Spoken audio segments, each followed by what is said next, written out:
Welcome back. I'm just working on the Z still. I decided to replace the lower intake plenums with ported plenums and the Z1 Motorsports coil packs with some one-step colder spark plugs. So right now that's what I'm working on. So you can see these plugs, you know, they're a little old. There's nothing too bad with them, but I am replacing them with some plugs that are one step colder. They are the NGKRs. I like these plugs, they've always been good. This is a PLF R6A11, and the old plug is the PLF R5A11. So we're just going to the 6. It's supposed to be a step colder.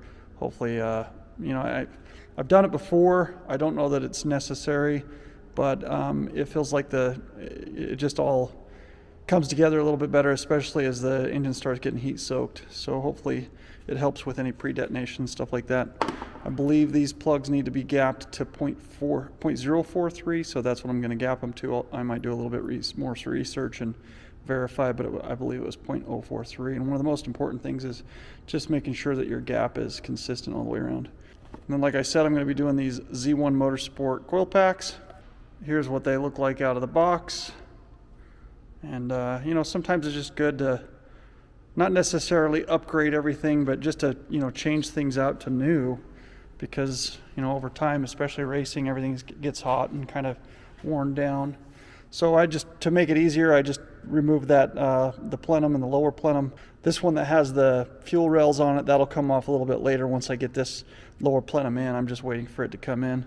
I've got all the coil packs removed on this side. I'm doing the plugs, and then I'll move over to this side once I'm done with this side, get that all done. And then once this plenum comes in, I can pull this off, put it on, and then just kind of put it all back together.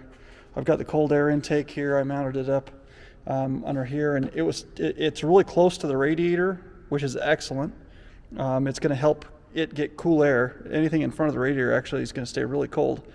The problem is it was touching the radiator, which, you know, over time, going over bumps and stuff could end up wearing a hole in it. It's going to ruin the cooling fins, so I just mounted it back up in here so that it's not going to do that.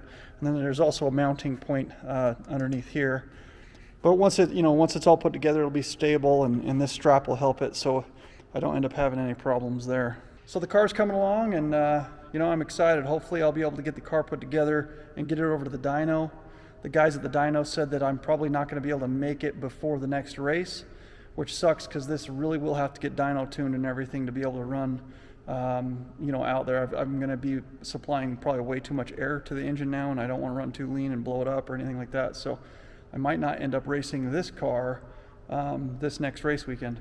Who knows? Hopefully the dyno has a cancellation and I can get in there, but we'll just have to wait and see. So I've got all the Z1 Motorsports coil packs installed, along with the new spark plugs. That's all done. So now I'm going to remove the fuel injectors, the fuel rail, and this lower plenum.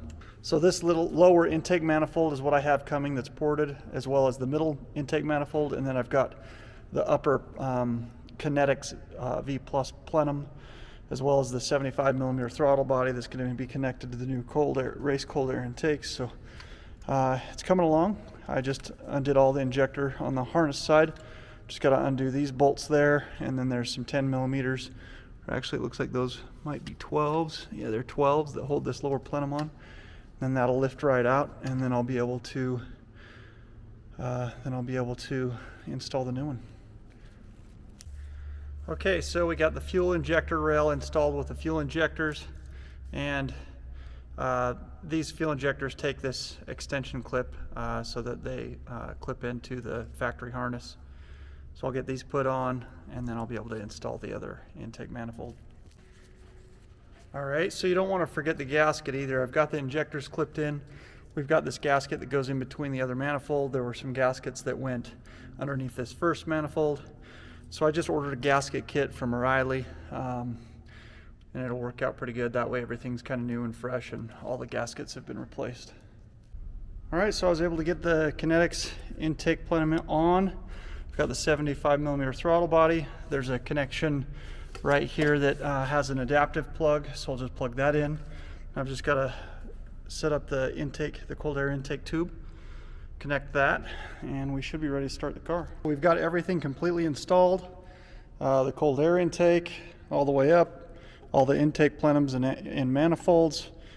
This is going to be how the upper strut bar rests, and looks like it fits pretty good. I was a little concerned about that, but the car is running, but it runs really crappy. I mean, I've got the 75 millimeter throttle body on there, all new injectors, all new coil packs, you know, the ported intakes, all this stuff. So the car's getting tons more air than it used to.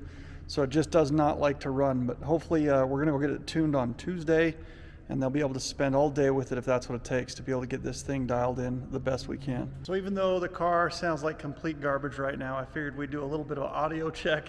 So I'll jump in the car, start it up. You guys can see how it sounds right now, and then we'll do it again after we get it dyno tuned.